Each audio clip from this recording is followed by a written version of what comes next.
Hello दोस्तों, हमारी आज की बुक है माइंडसेट, जिसे कैरल ड्वेक ने लिखा है। ये एक व्यू ऑफर करती है माइंडसेट को समझने के लिए कि कैसे हम अपने माइंडसेट को बदलकर वो अचीव कर सकते हैं जो हम करना चाहते हैं। इस बुक में बताया गया है कि कैसे अपने माइंड को लर्निंग के लिए ओपन रखकर हम सीख सकते हैं और अपनी लाइफ में इन लेसन्स को अप्लाई करके जो चाहे वो अचीव कर सकते हैं। अगर आपने हमारे चैनल को अब तक सब्सक्राइब नहीं किया है तो आगे बढ़ने से पहले इमीडिएटली इस चैनल को सब्सक्राइब करें और वीडियो को इमीडिएटली लाइक भी कर दें।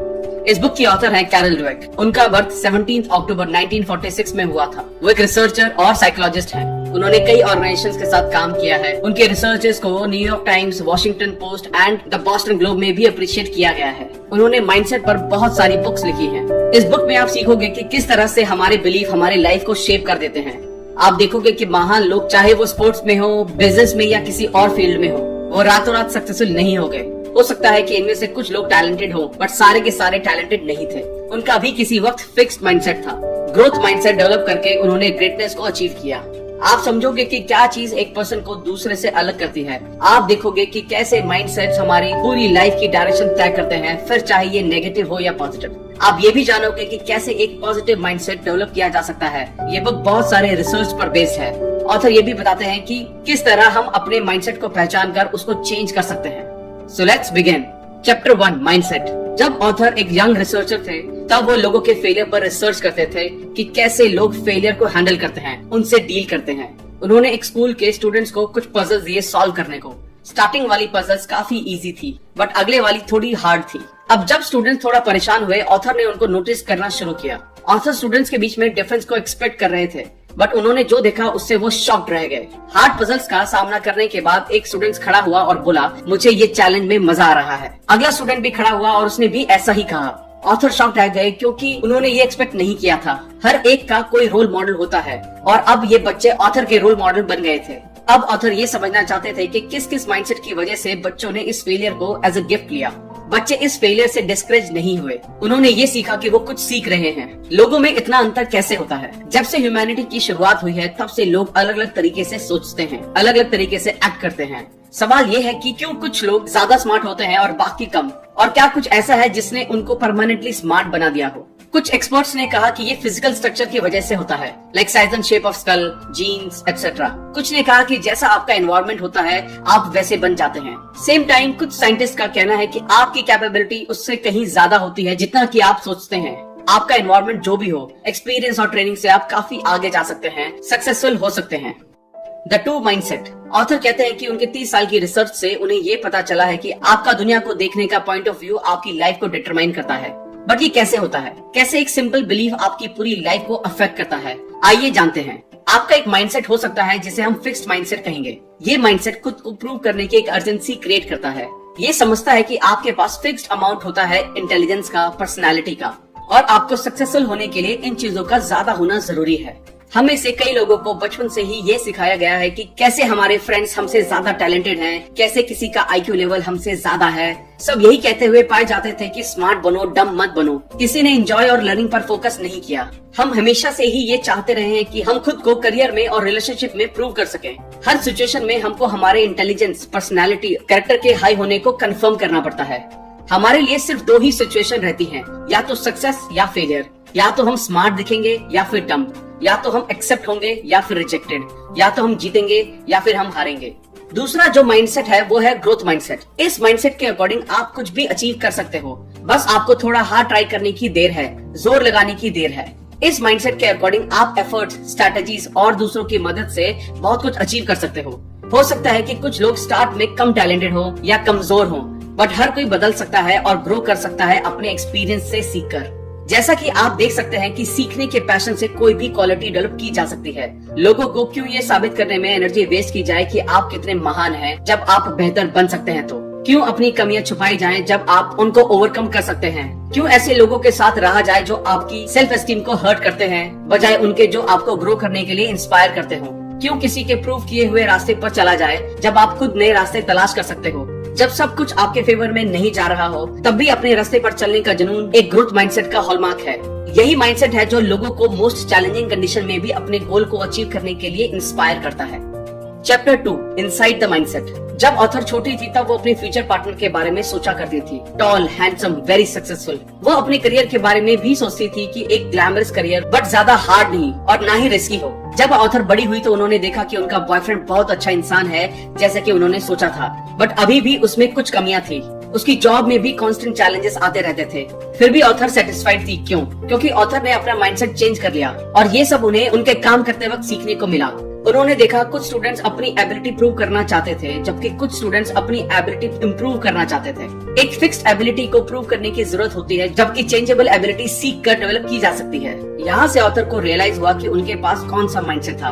उन्होंने ये रियलाइज किया कि जब आप अपना माइंडसेट चेंज करते हो तब आप एक नई दुनिया खोज लेते हो।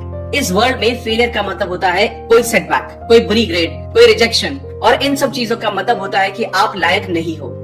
क्या सक्सेस सीखने का नाम है या ये प्रूव करने का कि हम स्मार्ट हैं? जब हम छोटे बच्चे थे तब हमने हमारी लाइफ के सबसे मुश्किल काम सीखे थे, जैसे अपने पैरों पर चलना और बोलना। बच्चे गलतियों की परवाह नहीं करते, वो चलते हैं, गिरते हैं, फिर खड़े होते हैं, फिर कोशिश करते हैं। क्या चीज इस लर्निंग को रोक देती है? जैसे ही बच्चे बड़े होकर चीजों को समझने लगते हैं, वो नई चीजों को ट्राई करने में डरने लगते हैं और यही डर हमारा माइंडसेट बनता है। आपकी प्रायोरिटीज क्या हैं? अगर आपको चूज करना पड़े, आप क्या चूज करोगे? सक्सेस या चैलेंजेस, या फिर किस टाइप के रिलेशंस आप चाहते हैं? ऑथर ने कुछ लोगों पर एक्सपेरिमेंट किया। फिक्स माइंडसेट वाले लोगों ने कहा रिलेशनशिप जो उन्हें कंफर्ट फील कराए, उनको परफेक्ट फील कराए, ऐसा पार्टनर जो उन्हें पूजे। जबकि ग्रोथ माइंडसेट वाले लोगों ने कहा रिलेशनशिप जो उन्हें बेहतर बनाने में उनकी हेल्प करे, उन्हें चैलेंज करे एक बेहतर इंसान बनने के लिए, नई चीजें सीखने के लिए उनको एनकरेज करे। माइंडसेट हमारे एफर्ट का मीनिंग चेंज कर देता है। जब हम बच्चे थे तब हम सब ने एक स्टोरी सुनी थी, एक खरगोश और एक कछुए की कहानी, जिसमें खरगोश हार जाता है और कछुआ काफी स्लो होने के बाद भी जीत जाता है क्योंकि वो कंसिस्टेंटली और स्टेडीली चलता रहता है। अब आप ये सोचिए, क्या हम में से कोई भी कछुआ बनना चाहता है? नहीं, हम सब खरगोश बनना चाहते हैं जो कि थोड़ा क्लेवर हो, थोड़ी छोटी नींद ले, थोड़ा स्ट्रैटेजिकली काम करे, क्योंकि सबको पता है जीतने के लिए आपको आगे आकर रेस्पॉन्सिबिलिटी तो लेनी ही पड़ेगी, इम्प्रूवमेंट तो करना ही होगा।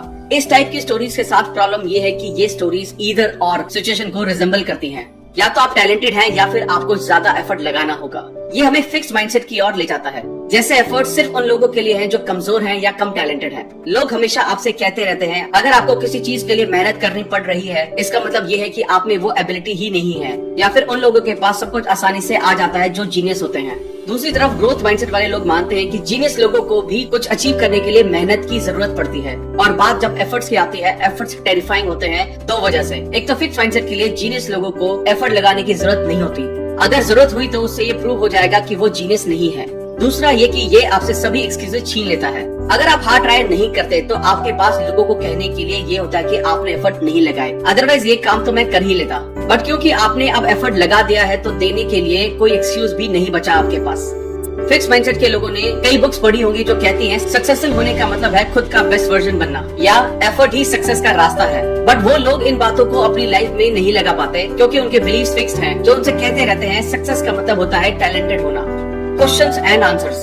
क्वेश्चन, अगर आप एक बार अपने काम से अपनी एबिलिटी प्रूव कर चुके हो तो क्या आपको इसको लगातार साबित करते रहने की जरूरत है? फॉर एग्जाम्पल, एक प्रिंस ने एक ड्रैगन को मारकर अपनी ब्रेवरी प्रूव करके अपनी ड्रीम गर्ल से शादी कर ली, तो क्या उसको अब भी प्रैक्टिस करते रहने की जरूरत है क्योंकि उसको वो मिल चुका है जो उसको चाहिए था? तो आंसर ये है यस, क्योंकि हर दिन नए बड़े ड्रैगन आते रहेंगे और जैसे जैसे सिचुएशन हार्ड होती है, और ऐसा जरूरी नहीं है कि कल की एबिलिटी आज काम आ जाए, सो इम्प्रूवमेंट तो करना ही होगा। क्वेश्चन, क्या माइंडसेट परमानेंट होते हैं या फिर आप उन्हें चेंज भी कर सकते हैं? दोनों माइंडसेट की थ्योरी पढ़कर आप ये तो समझ गए होंगे कि इनको चेंज किया जा सकता है, आप अपनी सोच को बदल सकते हैं। ये भी जानना जरूरी है कि लोग हमेशा एक ही माइंडसेट में नहीं रहते। ऑथर ने अपने एक्सपेरिमेंट्स में ये देखा है कि कुछ भी सीखा जा सकता है अगर थोड़ा हार्ड ट्राई किया जाए, और ये आपको ग्रोथ माइंडसेट में ले जा सकता है। क्वेश्चन, क्या मैं फिक्स माइंडसेट और ग्रोथ माइंडसेट दोनों माइंडसेट वाला इंसान हो सकता हूँ? क्योंकि मुझे लगता है कि ऐसा ही है। लोगों के अलग अलग एरियाज में अलग अलग माइंडसेट हो सकते हैं। जैसे किसी की आर्टिस्टिक स्किल्स फिक्स हो सकती हैं, बट उसका इंटेलिजेंस डेवलप किया जा सकता है।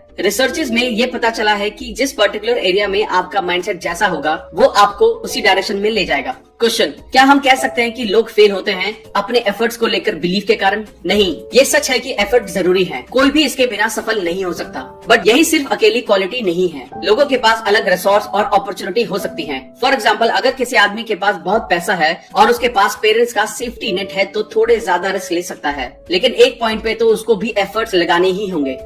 Chapter 3, the truth about ability and accomplishment. Thomas Edison को इमेजिन कीजिए, उनकी लैब में एक्सपेरिमेंट करते हुए। क्या आप उनको अकेला देखते हैं? लोगों से जब ये पूछा गया तो उन्होंने इमेजिन किया कि थॉमस एडिसन कोई ऐसा आदमी रहा होगा जो वर्कशॉप में अपनी अकेला इक्विपमेंट से घिरा हुआ, एक साइड में फोटोग्राफ, व्हाइट कोट पहने हुए कोई आदमी होगा। जबकि सच ये है कि एडिसन कोई अकेला आदमी नहीं था उनकी इन्वेंशन में। उसके पास कई असिस्टेंट थे, वेल ट्रेन्ड साइंटिस्ट थे और भी बहुत लोग थे। बाकी लोगों से एडिसन को अलग करने वाली एक चीज थी उनकी क्यूरियोसिटी और उनका माइंडसेट। बहुत सारी मिथ्स हैं कि ब्रिलियंट लोग अकेले रहते हैं, जबकि चार्ल्स डार्विन के पास उनकी पूरी एक टीम थी। मोजार्ट ने लगभग 10 साल तक मेहनत की, तब जाकर वो ऐसा कुछ बना सके जिसपे वो प्राउड फील कर सके। इनकी इसी मेहनत का नतीजा है कि वो आज ऑल टाइम ग्रेड्स में आते हैं। अगर वो अपनी एबिलिटी के भरोसे रह जाते तो आज वो वहाँ नहीं होते जहाँ वो आज हैं। Mindset and school achievement. Author ने कुछ स्टूडेंट्स को फॉलो किया जब वो अपने जूनियर हाई स्कूल में जा रहे थे, ये देखने के लिए कि क्या वो मानते हैं कि उनका इंटेलिजेंस फिक्स है या ये कुछ ऐसा है जिसे डेवलप किया जा सकता है। जूनियर हाई स्कूल का पीरियड यूजुअली हार्ड होता है, काम कुछ ज्यादा हार्ड हो जाता है वहाँ। ग्रेडिंग पॉलिसीज टफ हो जाती हैं, टीचर्स स्ट्रिक्ट हो जाते हैं, मार्क्स सफर करते हैं, बट सबके नहीं। स्टूडेंट्स जो फिक्स्ड माइंडसेट रखते थे उन्होंने अपने मार्क्स में गिरावट देखी। धीरे ही सही पर उनकी कंडीशंस बुरी होती चली गई। उन्होंने अपनी एबिलिटी को ब्लेम किया, मैं स्टूपिड हूँ, मैं मैथ में काफी बुरा हूँ। बहुत से स्टूडेंट्स ने टीचर्स और एनवायरनमेंट को ब्लेम किया। फेल होने के डर से ग्रोथ माइंडसेट वाले स्टूडेंट्स ने अपने रिसोर्सेज को यूज करके लर्निंग करना कंटिन्यू रखा। वो लोग भी घबराए पर वो डिटरमिन्ड थे, वो सब करने के लिए जो करने की जरूरत थी। स्टूडेंट जो फिक्स माइंडसेट रखते थे उन्होंने इस हार्ड टाइम को एज अ थ्रेट लिया। उनको लगा कि ये हार्ड टाइम सबके सामने उनके फ्लॉज को रिवील कर देगा और उनको एक लूजर साबित कर देगा। उन्होंने अपने ईगो को प्रोटेक्ट करने के लिए अपने रिसोर्सेज को ब्लेम किया। उन्होंने कहा कि उनका गोल था सबसे स्मार्ट दिखना, ऐसा दिखना कि सबसे कम एफर्ट लगाकर काफी कुछ अचीव करने की एबिलिटी है उनमें। वो अक्सर ये स्टेटमेंट यूज करते थे, मेरे स्कूल में मेरा मेन गोल सब कुछ इजीली करना था, इसलिए मैंने ज्यादा मेहनत करना जरूरी नहीं समझा। दूसरी तरफ ग्रोथ माइंडसेट वाले स्टूडेंट्स के लिए इस बात का कोई मतलब नहीं था कि वो कोशिश करना छोड़ दे। उनके लिए ये वक्त कुछ सीखने की अपॉर्चुनिटी था। ये वक्त था कुछ नए सब्जेक्ट्स को सीखने का। एक वक्त था ये देखने का कि उन्हें क्या पसंद है और वो फ्यूचर में क्या बन सकते हैं। कंक्लूजन ये है कि हर कोई एक जैसा नहीं है, बट हम सही माइंडसेट रखकर वो सब कुछ अचीव कर सकते हैं जो हम चाहते हैं। क्या आर्टिस्टिक एबिलिटी एक गिफ्ट है? ये एक आम मान्यता है कि इंटेलिजेंस बाय बर्थ होता है, ना कि डेवलप किया जा सकता है। बात अगर आर्टिस्टिक एबिलिटी की होती है उसके बारे में भी यही कहा जाता है। फॉर एग्जाम्पल, लोग नेचुरली या तो अच्छी ड्राइंग बना लेते हैं या फिर वो नहीं बना पाते। इवन ऑथर भी इस बात को मानती थी। फिर वो एक बूढ़े आदमी से मिली जिसका नाम एडवर्ड था। वो एक ड्राइंग क्लासेस चलाता था। वो अपने क्लाइंट से उल्लू की आर्ट बनवाता था। उन्होंने ऑथर को भी यही करने को बोला। ऑथर ने कुछ ड्राइंग बनाई, फिर एडवर्ड्स ने कुछ लोगों की पहले की और बाद की ड्राइंग दिखाई। ऑथर सरप्राइज हो गई उनको देखकर कि बाद वाली ड्राइंग काफी अच्छी बनी थी। उन्होंने इसके पीछे का राज एडवर्ड से पूछा। एडवर्ड ने कहा, देखने का तरीका। ड्राइंग स्किल्स में इनमें ज्यादा चेंज नहीं आया था। चेंज आया था सही से देखने की वजह से। ड्राइंग के edges, spaces, light, shadow. Drawing सीखने के लिए हर एक कंपोनेंट को डीपली सीखना होता है और फिर उन्हें एक प्रोसेस में डालना होता है जिससे इसे सीखा जा सके। कंक्लूजन ये है कि कुछ लोग किसी चीज को बिना किसी ट्रेनिंग या बहुत कम ट्रेनिंग के साथ कर सकते हैं, बट कोई और भी इस काम को और भी अच्छे तरीके से कर सकता है अगर वो ट्रेनिंग करता रहे तो। प्रेज एंड पॉजिटिव लेबल्स का खतरा। प्रेज कैसे आपकी परफॉर्मेंस को एनहांस या हैम्पर कर सकती है? इसके लिए ऑथर ने कुछ स्टूडेंट्स पर एक एक्सपेरिमेंट किया। उन्होंने हर स्टूडेंट्स को 10 सवालों के सेट दिए सॉल्व करने को। उन्होंने जब अच्छा परफॉर्म किया तो ऑथर ने उन्हें प्रेज किया। ऑथर ने ग्रुप को प्रेज किया, आप सबने बहुत अच्छा परफॉर्म किया, आप सभी टैलेंटेड हैं। फिर उन्होंने दूसरे ग्रुप से कहा, आपने भी बहुत अच्छा किया, आपने बहुत मेहनत की। दोनों ग्रुप टेस्ट से पहले सेम थे, बट बाद में वो अलग हो गए। जिनको तारीफ मिली टैलेंट के लिए, उनमें एक फिक्स माइंडसेट डेवलप हुआ और उनमें ये साइन भी दिखाई दिए। जब ऑथर ने उनको एक नया टास्क दिया तो उन्होंने अपने फ्लॉज रिवील होने के डर से मना कर दिया। जब ऑथर ने यही टास्क ग्रोथ माइंडसेट वाले ग्रुप को दिया, उन्होंने चैलेंज एक्सेप्ट किया। कुछ दिनों बाद ऑथर ने इन सभी कुछ क्वेश्चन दिए सॉल्व करने को। टैलेंटेड स्टूडेंट्स अच्छा परफॉर्म नहीं कर पाए और वो ये सोचने लगे कि वो अब स्मार्ट नहीं रहे। और ग्रोथ माइंडसेट वाले स्टूडेंट्स के लिए डिफिकल्ट का मतलब होता है ज्यादा एफर्ट लगाओ। उन्होंने इसको एज अ फेलियर नहीं देखा। किसी को प्रेज करने से पहले आप ये जरूर सोचें कि कंस्ट्रक्टिव वे में ही प्रेज किया जाए, ना ही डिस्ट्रक्टिव वे में। नेगेटिव लेबल्स और ये कैसे काम करते हैं। बचपन में ऑथर मैथमेटिक्स में अच्छी थी। हाई स्कूल में उन्होंने 99% स्कोर किया। तब उनके टीचर मिस्टर हेलमैन ने कहा कि लड़कियां मैथ में लड़कों के कंपेयर में अच्छी नहीं होती और तब से ऑथर के ग्रेड कम होना शुरू हो गए। न सिर्फ ऑथर बट कुछ और गर्ल्स स्टूडेंट्स के मार्क्स भी कम हुए। तो आपने देखा कैसे एक सिंपल लेबलिंग की लड़कियां मैथ में इतनी अच्छी नहीं होती, कैसे इस वजह से लड़कियों की ग्रेड्स कम हुई। और इस बात को साइकोलॉजिस्ट ने भी प्रूव किया है कि नेगेटिव लेबल से अचीवमेंट हार्म होता है। जब स्टीरियोटाइप्स बीच में आता है वो लोगों को अपने रास्ते से भटका देता है। ये सबके साथ नहीं होता, ये उन लोगों के साथ होता है जिनका फिक्स माइंडसेट होता है। और जब कोई ऐसा बोलता है अपने बारे में तो अपनी एबिलिटी पर हम खुद सवाल उठाने लगते हैं। जब हमें पॉजिटिव लेबल किया जाता है तो हम इसे खोने से डरते हैं, और जब नेगेटिव लेबल किया जाता है तो आप डर जाते हैं कि कहीं यही तो सच नहीं है। दूसरी तरफ ग्रोथ माइंडसेट वाले लोग मानते हैं कि कोई भी कमी परमानेंट नहीं होती, आप इन्हें ओवरकम कर सकते हैं। कंक्लूजन ये है कि नेगेटिव लेबल से डरे नहीं, ग्रोथ माइंडसेट अपनाएं और कंस्ट्रक्टिव वे में इसे लें।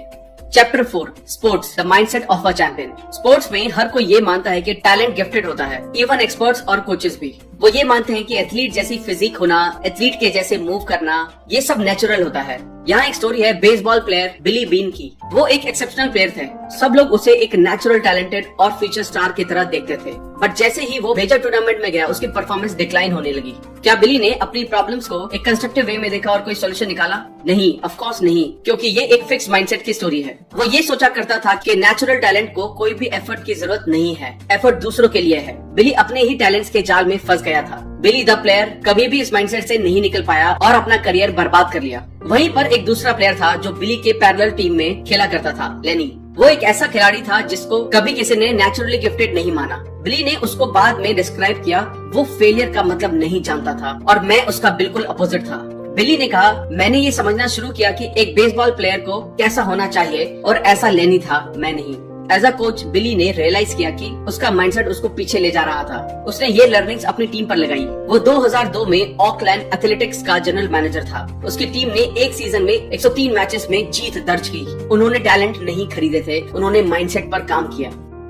नेचुरल होने का आइडिया। किसी के शरीर की बनावट दिमाग के बनावट जैसी नहीं होती, क्योंकि ये विजिबली देखी जा सकती है। साइज, शेप, बिल्ड सब विजिबल होते हैं, पर क्या ये सच में इतने मैटर करते हैं? Let's see. Maksi bugs height 5'3", NBA में बास्केटबॉल खेला। डॉग फ्लेट कम हाइट का क्वार्टरबैक, न्यू इंग्लैंड पेट्रॉइट्स के लिए खेला। पेटेग्रे जिसका एक हाथ नहीं था वो मेजर लीग बेसबॉल खेला। ग्लेन कनिंगम एक पांव जला हुआ और डैमेज होने के बाद भी एक महान रनर बना। और ऐसे कई एग्जाम्पल हैं जो ये प्रूव करते हैं कि फिजिकल अपीयरेंस का परफॉर्मेंस से कोई लेना देना नहीं है। अगर आप कमिटेड हैं और एक ग्रोथ माइंडसेट रखते हैं तब आप किसी भी हर्डल को ओवरकम कर सकते हैं। माइकल जॉर्डन वो एक नेचुरल एथलीट नहीं थे, बट वो हार्डेस्ट वर्किंग एथलीट थे, शायद स्पोर्ट्स की हिस्ट्री के सबसे hardest working. Success and failures होता क्या है? ग्रोथ माइंडसेट वालों के लिए सक्सेस का मतलब होता है अपना बेस्ट देना, सीखना, सुधार करना, और यही हम चैंपियंस में देखते हैं। जैकी जेनर कहते हैं, एथलेटिक्स का असली मजा हमेशा जीतने में नहीं होता, उनके लिए प्रोसेस का हर पल मजेदार होता है। वो हार को हार की तरह नहीं लेते, वो इसको इम्प्रूवमेंट की एक अपॉर्चुनिटी की तरह लेते हैं। जब वो हारते हैं वो देखते हैं कि कहाँ गलती हुई है और सुधार करते हैं और पहले से ज्यादा काम करते हैं। ग्रोथ माइंडसेट वाले लोग सेटबैक को मोटिवेशन की तरह लेते हैं, एज अ वेकअप कॉल लेते हैं। कंक्लूजन ये है कि जैसा हम देख सकते हैं कि लगातार होने वाले सुधार मैटर करते हैं, सक्सेस तो मिल ही जाती है। हमको अपने फेलियर से सीखने की जरूरत है और इन लेसन्स को अपनी लाइफ में लगाने की जरूरत है। Taking charge of success. Success का चार्ज लीजिए। ग्रोथ माइंडसेट वाले लोग अपनी सक्सेस के लिए रिस्पॉन्सिबिलिटी लेते हैं और इसको मेंटेन करते हैं। माइकल जॉर्डन के स्किल्स उसकी एज के साथ कम नहीं हुए। बेशक उसने अपना कुछ स्टेमिना लूज किया, बट उन्होंने और भी ज्यादा मेहनत की और इसको मैनेज किया। मैकनॉय इंग्लिश टेनिस प्लेयर किसी वक्त में गेम को डोमिनेट किया करता था। जब वो फेल हुआ उसने ये नोटिस किया कि वो क्या गलत कर रहा था। उन्होंने दूसरों को ब्लेम करना शुरू कर दिया। ऐसा करके उसने खुद का कुछ भी भला नहीं किया। उसको लगा कि कोई और आकर उसकी ये प्रॉब्लम सॉल्व करेगा। वो सिस्टम पर नाराज हुआ। बट ये आपकी जिंदगी है, आपको इसकी जिम्मेदारी लेनी ही होगी। कभी रिस्पॉन्सिबिलिटी लेने के बारे में सोचा है? नहीं, क्योंकि आप फिक्स माइंडसेट में फंसे हो। आप खुद को एक फिनिश प्रोडक्ट की तरह देखते हो। आप चेंजेस होते हुए नहीं देखना चाहते, क्योंकि आप खुद चेंज होने से डरते हो। Chapter 5 business mindset and leadership, Enron and the talented mindset. 2001 में एक कंपनी एनरॉन टैलेंटेड स्टूडेंट्स को हायर करने के लिए जानी जाती थी, फाइनेंशियली सफर करने लगी। हर कोई उम्मीद कर रहा था कि कंपनी की इतनी बुरी हालत नहीं हो सकती, पर फिर भी हुई। क्या ये करप्शन की वजह से था? क्या ये इनकॉम्पिटेंस की वजह से था? एनरॉन ने एक कल्चर बना दिया था टैलेंटेड स्टूडेंट्स को हायर करने का। इसने उन स्टूडेंट्स को फिक्स माइंडसेट डेवलप होने दिया। वो नई चीजें नहीं सीख पाए। एनरॉन की थिंकिंग ये थी कि आपको सक्सेस के लिए टैलेंट माइंडसेट चाहिए, और सच ये है कि इस तरह की सोच के साथ आप मार्केट में आगे नहीं बढ़ सकते।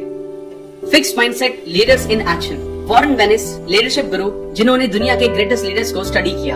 इनमें से हर एक लीडर में उन्होंने देखा कि कुछ बातें हैं जो इन सब लोगों में हैं। वो लोग खुद को प्रूव करने की कोशिश नहीं करते, वो तो बस वो करते हैं जिसे वो प्यार करते हैं अपने काम से, और इसी बात ने उनकी कंपनी को टॉप पर पहुंचाया। ली लाखों का ऐसे नहीं थे, वो एक फिक्स माइंडसेट वाले पर्सन थे। हेनरी फोर्ड जूनियर के लिए काम करते थे। वो अपने आप को हेनरी फोर्ड के सक्सेसर की तरह देखते थे, बट एक दिन हेनरी फोर्ड ने उन्हें फायर कर दिया। उनका फिक्स माइंडसेट ये एक्सेप्ट नहीं कर पा रहा था। उनका माइंडसेट उनको ये बता रहा था कि वो इतने भी सुपीरियर नहीं हैं, अदरवाइज कोई उनको फायर ही क्यों करता। एक दिन उनकी वाइफ ने उनसे कहा, हेनरी फोर्ड से फायर किए जाने के बाद भी तुम पहले से बेहतर हो चुके हो, तुम अमीर हो, तुम फेमस हो और तुम इन्फ्लुएंशियल भी। तो अब उन्होंने तय किया कि वो किसी और कंपनी को ज्वाइन करेंगे। उन्होंने क्राइसलर मोटर्स को ज्वाइन किया, जो उस टाइम बुरे दौर से गुजर रही थी। उनको सीईओ बनाया गया। उन्होंने जल्दी से नए और सही लोगों को हायर किया, नए मॉडल्स इंट्रोड्यूस किए और क्राइसलर को फिर से सक्सेसफुल बनाया। और उन्होंने खुद को ध्यान में रखते हुए एक बुक लिखी, today I am a hero. कुछ वक्त बाद क्राइसलर फिर से मुसीबत में पड़ गई। लाखों का फिक्स माइंडसेट खुद को प्रूव करने में लगा रहा। उन्होंने अपना टाइम और कंपनी का पैसा अपनी पब्लिक इमेज को बेहतर बनाने में लगाया। उन्होंने वॉल स्ट्रीट को इम्प्रेस करने के लिए और क्राइसलर मोटर्स के स्टॉक्स के प्राइस बढ़ाने के लिए काफी पैसा खर्च किया, जो पैसा नई कार्स के मैन्युफैक्चरिंग पर खर्च होना चाहिए था। वो बस अपनी सीईओ की पोस्ट से बचना चाहते थे, ताकि वो दुनिया को ये प्रूव कर सके कि वो एक लूजर नहीं थे। फाइनली जब कंपनी को बचने की कुछ उम्मीद बची थी, तब बोर्ड ने लाखों को बाहर कर दिया। उनके बाद जो सीईओ आया, उसने कंपनी को बेहतर चलाया। फिक्स माइंडसेट ये सब कर सकता है, ये कंपनीज को बर्बाद कर सकता है अगर उनका लीडर एक फिक्स माइंडसेट पर्सन है। Growth mindset leaders in action. जब जैक वेल्च ने 1980 में जनरल इलेक्ट्रिक की सीईओ की पोस्ट संभाली, तब कंपनी की वैल्यूएशन $14 बिलियन थी। 20 साल बाद ये वैल्यूएशन बढ़कर $490 बिलियन की हो गई। ये कंपनी वर्ल्ड की सबसे वैल्यूएबल कंपनी बन गई। फॉर्च्यून मैगजीन ने उनके बारे में कहा, most admired studied CEO of his time. But author ने उनके बारे में कुछ और अच्छा पढ़ा न्यूयॉर्क टाइम्स की मैगजीन में, जिसे स्टीव बेनेट ने लिखा था। मैंने एम्प्लॉयज के साथ कैसे बिहेव किया जाता है, ये जैक वेल्च से सीखा है अपने जीई के टेन्योर के दौरान। जैक वेल्च खुद एम्प्लॉयज के पास जाते थे ये देखने के लिए कि क्या चल रहा है। जैक वेल्च का शेड्यूल पैक रहता था, उन्हें कई सारे काम रहते थे, बट उन्होंने लाखों का की तरह नहीं किया। उन्होंने कभी भी वर्कर से बात करना और उनमें इम्प्रूवमेंट करना नहीं छोड़ा। जैक वेल्च का भी किसी वक्त फिक्स माइंडसेट था। 1971 में जब उनका नाम प्रमोशन के लिए कंसीडर किया गया, जीई के एचआर ने कहा, जैक वेल्च एक एरोगेंट पर्सन है, क्रिटिसिज्म एक्सेप्ट नहीं करते हैं, अपने टैलेंट के ऊपर काफी डिपेंड है और हार्ड वर्किंग नहीं है, जो कि अच्छे साइन नहीं है। फॉर्चुनेटली जब सक्सेस उनके सर चढ़ी, उन्होंने इसको एक वेकअप कॉल की तरह लिया। उनके एक्सपीरियंस से उन्होंने सीखा कि वो एक गाइड है, ना कि एक जज। उन्होंने रियलाइज किया कि लोगों को कंपनी से बाहर करना सही नहीं है, उनकी मिस्टेक्स को इम्प्रूव करके उनको ऊपर ले जाना ज्यादा जरूरी है। और उनकी इन टैक्टिक्स ने जी को आज वहाँ पहुँचा दिया जहाँ वो आज है। चैप्टर 6, माइंडसेट इन लव और नॉट। रिलेशनशिप के स्मूथ चलते रहने के बारे में आप क्या सोचते हैं? ये कभी भी स्मूथ नहीं चलती। ये रास्ते डिसअपॉइंटमेंट्स और हार्ट ब्रेक से भरे पड़े हैं। कुछ लोग इन डिसअपॉइंटमेंट्स को दिल पर ले लेते हैं और फ्यूचर में भी सेटिस्फाइंग रिलेशनशिप नहीं बना पाते। इसके लिए ऑथर ने 100 लोगों पर एक एक्सपेरिमेंट किया और उनसे अपना कोई बुरा एक्सपीरियंस शेयर करने को कहा। लोगों ने अपनी स्टोरी सुनाई। वहाँ पर दोनों माइंडसेट के लोग थे। जब फिक्स माइंडसेट के लोगों से पूछा गया, उनको जज फील हुआ और रिजेक्टेड भी। उनका सबसे बड़ा गोल होता है अपने एक्स लवर से बदला लेना। ग्रोथ माइंडसेट वाले लोगों के लिए ये समझने के बारे में होता है कि वो माफ करते हैं और आगे बढ़ जाते हैं। ऑल्दो वो भी हर्ट फील करते हैं, बट फिर भी वो इससे सीखते हैं। वो इसको एक सीख की तरह लेते हैं, क्योंकि हर रिलेशनशिप आपको कुछ सिखाती है और सही पार्टनर ढूंढने में आपकी मदद करती है। Mindset falling in love. अभी तक हमने देखा है कि फिक्स माइंडसेट वाले लोग सोचते हैं कि आपकी क्वालिटीज फिक्स माइंडसेट होती हैं, बट रिलेशनशिप में 3 फैक्टर्स होते हैं, आप, आपका पार्टनर और आपकी रिलेशनशिप। फिक्स माइंडसेट के लिए ये तीनों ही फैक्टर्स परफेक्टली अलाइन होने चाहिए। बट ग्रोथ माइंडसेट वाले लोग ये मानते हैं कि आप हमेशा क्वालिटी और कैरेक्टर डेवलप कर सकते हो, खुद में, अपने पार्टनर में और अपने रिलेशनशिप में। फिक्स माइंडसेट वाले लोग 2 तरह से सोचते हैं। अगर आपको अपनी रिलेशन पर काम करना पड़े तो ये रिलेशनशिप परफेक्ट नहीं है। इन लोगों के साथ एक समस्या ये है कि इनको लगता है सब चीजें ऑटोमेटिकली ठीक हो जाएंगी। रिलेशनशिप में प्रॉब्लम्स होने का वो ये मतलब लगाते हैं कि उनका पार्टनर फेथफुल नहीं है।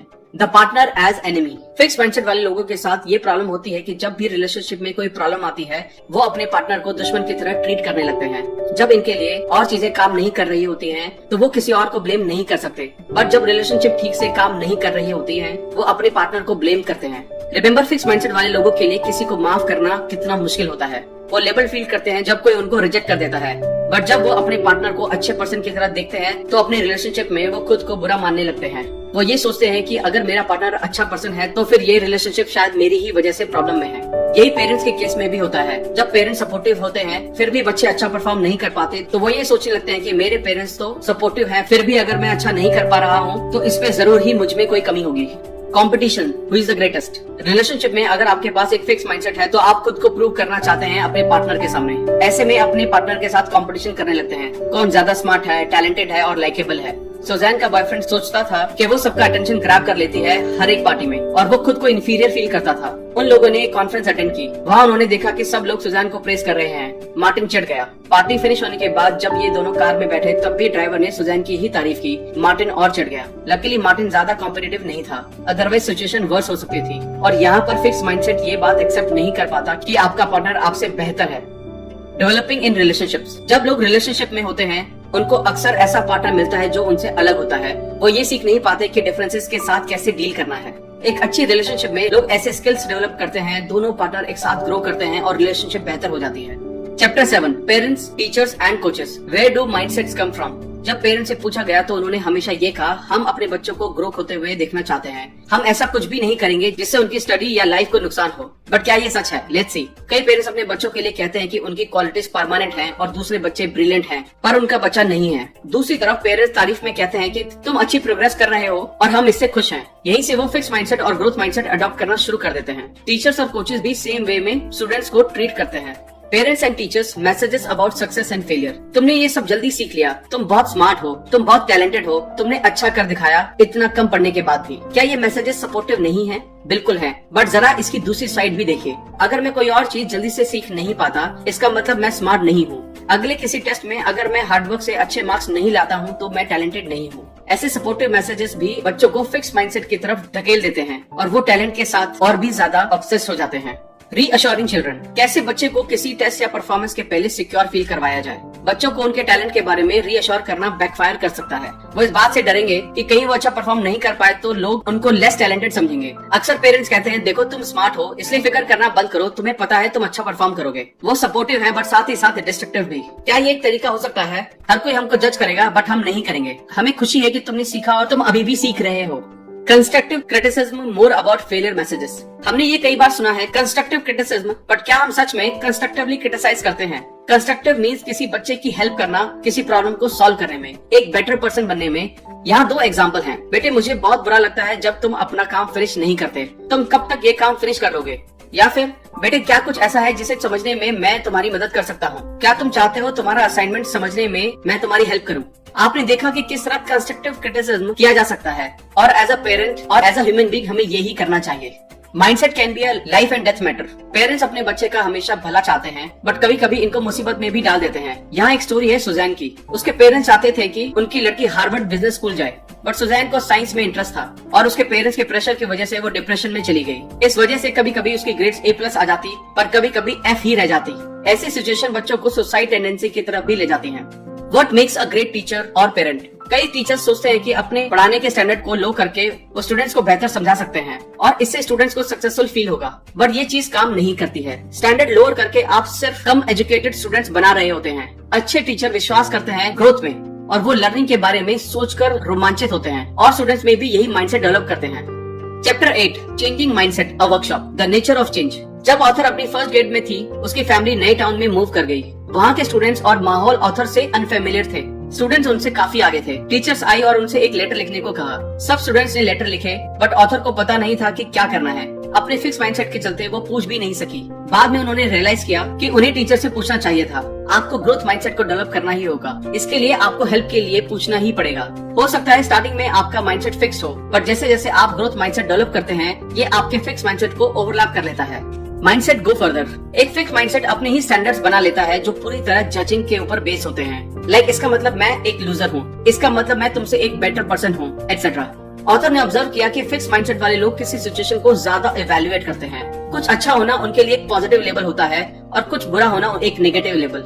ग्रोथ माइंडसेट वाले लोग लगातार देखते हैं कि क्या हो रहा है बट वो जज नहीं करते हैं खुद को या किसी और को। वो भी सेंसिटिव होते हैं पॉजिटिव और नेगेटिव इन्फॉर्मेशन के लिए, बट वो इन एक्सपीरियंसेस को कंस्ट्रक्टिवली लेते हैं, एक बिल्डिंग ब्लॉक के जैसे मैं क्या सीख सकता हूँ इस सिचुएशन से, मैं कैसे इम्प्रूव कर सकता हूँ। A mind workshop. अभी ऐसा वक्त चल रहा है जब स्टूडेंट सबसे ज्यादा प्रॉब्लम फेस कर रहे हैं। कई लोग अपने ब्रेन को एक मिस्ट्री की तरह देखते हैं। उनको ये पता नहीं होता कि ये कैसे काम करता है। कई लोग ये सोचते हैं कि लोग या तो स्मार्ट पैदा होते हैं या एवरेज या फिर डम पैदा होते हैं और पूरी लाइफ ऐसे ही रहते हैं। बट नई रिसर्च से ये शो हुआ है कि ब्रेन एक मसल की तरह होता है, जितना आप इसको यूज करते हैं उतना ये मजबूत होता चला जाता है। और ये साइंटिफिकली भी प्रूव हो चुका है। जितना आप सीखते हैं उतना आप बढ़ते हैं, जितना आप इसे चैलेंज करते हैं सीखने के लिए उतने ही ब्रेन सेल ज्यादा बन जाते हैं। जो टास्क आपको किसी टाइम पर टफ लग रहे होते हैं वो टास्क अब इजी लगने लगते हैं। People who don't want to change. Entitlement. Fix mindset वाले लोग सोचते हैं कि वो सही हैं, दुनिया को बदलना चाहिए ना कि उन्हें। वो एक बेटर जॉब, एक बेटर घर, एक बेहतर पार्टनर होना अपना हक समझते हैं। वो ये मानते हैं कि दुनिया को उनकी वर्ड समझकर उन्हें अकॉर्डिंगली सब कुछ दे देना चाहिए। The dilemma. आप सोचते हैं मैं यहाँ ये लो लेवल की जॉब कर रहा हूँ, मैं ये काम करना डिजर्व नहीं करता हूँ, मैं हायर पोस्ट पे होना डिजर्व करता हूँ। आपके बॉस सोचते हैं कि आपका एटीट्यूड सही नहीं है। जब उन्हें किसी हेल्प और रिस्पॉन्सिबिलिटी की जरूरत होती है तब वो आपकी तरफ नहीं देखते हैं। जब प्रमोशन देने का वक्त आता है वो आपको नहीं देते हैं। The reaction of two mindset. वो मुझसे डरता है, आप कड़वाहट में कहते हैं, क्योंकि आपका फिक्स माइंडसेट आपसे ये सब कहता है। आपके दिमाग में लोगों को आपके टैलेंट को पहचानना चाहिए और आपको रिवॉर्ड देना चाहिए। बट जब वो ये नहीं करते हैं तो आप इसको अनफेयर बताते हो। बट जब आप ग्रोथ माइंडसेट अपनाते हैं आप नए तरीके से सोचने लगते हैं। आप सोचने लगते हैं कि कुछ स्टेप्स को अपनाकर सिचुएशन को अपने फेवर में किया जा सकता है। आप हार्डवर्क करना कंसीडर करते हैं और लोगों के साथ ज्यादा हेल्पफुल होते हैं। तो आप अपने बिजनेस के बारे में बहुत कुछ सीख सकते हैं और एक अच्छा प्रमोशन भी पा सकते हैं। आप इस बात में यकीन करने लगते हैं कि कुछ लोग आगे होते हैं क्योंकि वो अपने काम के लिए कमिटेड होते हैं और एफर्ट्स लगाते हैं। थोड़ा थोड़ा एफर्ट लगाकर वो सिचुएशन को अपने फेवर में ही कर लेते हैं। Thank you guys, I hope ये वीडियो आपको अच्छी लगी होगी। आई होप आप इस वीडियो से बहुत कुछ सीखकर अपने आसपास के लोगों को, अपने आसपास की सिचुएशन को चेंज कर पाएंगे, वो भी सिर्फ अपने माइंडसेट को चेंज करके। अगर आपको ये वीडियो अच्छी लगी तो इमीडिएटली इस चैनल को सब्सक्राइब करें, वीडियो को लाइक और कमेंट करना ना भूलें। और अगर आप हमारे चैनल के साथ कोलैबोरेट करना चाहते हैं तो इमीडिएटली हमें ईमेल करें। थैंक यू सो मच, जल्दी मिलेंगे और भी बेहतर वीडियो के साथ। Thank you.